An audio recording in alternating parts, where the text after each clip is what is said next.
ulama telah bersepakat berkenaan dengan hukum memperingati hari kelahiran Nabi Shallallahu Alaihi Wasallam. Kalau Anda membuat narasi pertanyaan, ini bid'ah atau tidak, jawab, itu adalah amalia bid'ah. Dan ini bukan satu dua ulama yang berpendapat demikian. Saya akan bacakan beberapa pendapat para ulama. Nah, perkataan Al-Hafiz Ibnu Hajar Al-Asqalani ini pun dikutip oleh Syekh Muhammad Bahid Al-Muti'i di dalam kitab beliau Ahsanul Kalam Fima Yata'allaq Bisunnah wal Bid'ah Minal Ahkam di halaman 64. Beliau mengatakan di situ bahwa Al-Imam Ibnu Hajar beliau berkata, anna aslal maulidi bid'atun. Sesungguhnya hukum dari acara memperingati hari kelahiran Nabi Shallallahu Alaihi Wasallam adalah bid'ah. Itu penjelasan dari Al-Imam Al-Hafiz Ibnu Hajar Al-Asqalani. Apakah benar ada ucapan Al-Imam Ibnu Hajar Al-Asqalani rahimahullahu ta'ala yang beliau membid'ahkan dan mengharamkan peringatan dan perayaan maulid? Sebagai muqaddimah ikhwas sekalian, bahwa tentang hukum peringatan maulid Nabi ini masalah ikhtilaf yang mu'tabarah, bahwa ini memang masalah khilafiyah, bukan masalah usul. Sebagian ulama memang faktanya mengatakan bahwa peringatan maulid Nabi ini tidak ada contohnya dari Nabi, sehingga tidak perlu bahkan dilarang untuk dilakukan. Tetapi fakta yang tidak mungkin bisa dipungkiri, mayoritas ulama dari berbagai macam mazhab menyatakan bahwa peringatan maulid Nabi ini adalah hal yang dibolehkan. Dia bukan perbuatan bid'ah yang tercela. Telah banyak karya-karya dan fatwa para ulama tentang masalah ini.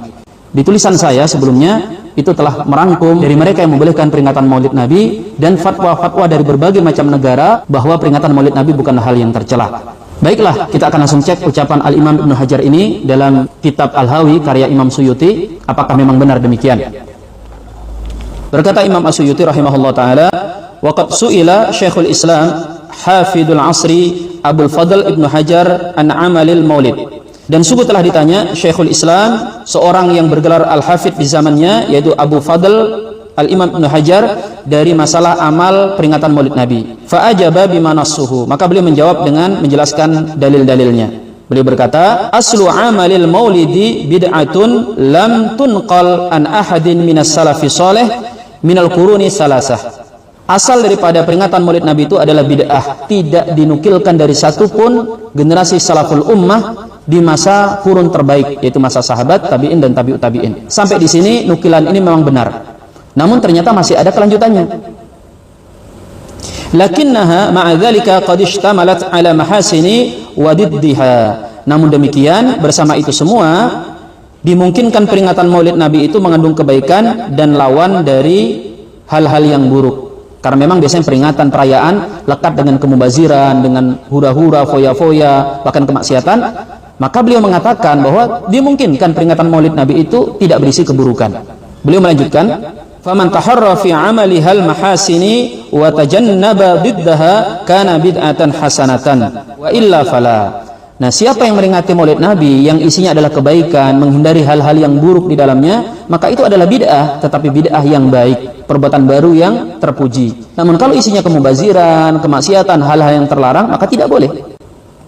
Beliau melanjutkan, qala faqad dhahara li takhrijuha ala aslin sabitin wa huwa ma sabata fi sahihain. Dan yang nampak bagi saya bahwa amalan maulid Nabi ini ada dasarnya, bahkan dasarnya tidak main-main, tersebut dalam Sahih Bukhari dan Sahih Muslim. Nukilan ini saya cukupi sampai di sini. Dan bagi antum yang mengetahui penjelasan beliau dasar-dasar pendapat maulid Nabi ini dan ulama-ulama yang menyatakan kebolehan maulid Nabi, silakan merujuk kepada pendapat-pendapat mereka. Teman-teman sekalian, menukil pendapat, memotong ucapan atau video itu boleh-boleh saja karena untuk memudahkan. Namun jika memotong atau menukil sebuah pendapat itu menyebabkan maknanya menjadi berkurang atau bahkan berubah atau bahkan bertujuan bertentangan dengan apa yang diinginkan oleh orang yang kita nukil, tentu ini adalah hal tercela dan sebuah kejahatan dalam dunia ilmiah. Perkataan Imam Ibnu Hajar Al-Asqalani ini jelas dipotong dan dizalimi sedemikian rupa. Logikanya mustahil Al-Imam Ibnu Hajar memfatwakan haram peringatan maulid Nabi. Karena kalau kita lihat penjelasan beliau dalam Fathul Bari, dalam karya-karya beliau yang lainnya, apalagi yang dinukil oleh Imam As-Suyuti, bahkan Imam Suyuti ini punya karya sendiri yang menjelaskan tentang hukum maulid Nabi, maka sangat tidak mungkin isinya membid'ahkan maulid Nabi. Kalau toh kemudian beliau mengatakan bid'ah, kita perlu ingat bahwa menurut mayoritas ulama, bid'ah itu masih dipilah. Ada bid'ah yang tercela, ada bid'ah yang terpuji. Karena memang faktanya hal baru yang tidak ada di zaman Nabi SAW itu mau tidak mau harus diakui, ada yang boleh, ada yang tidak boleh.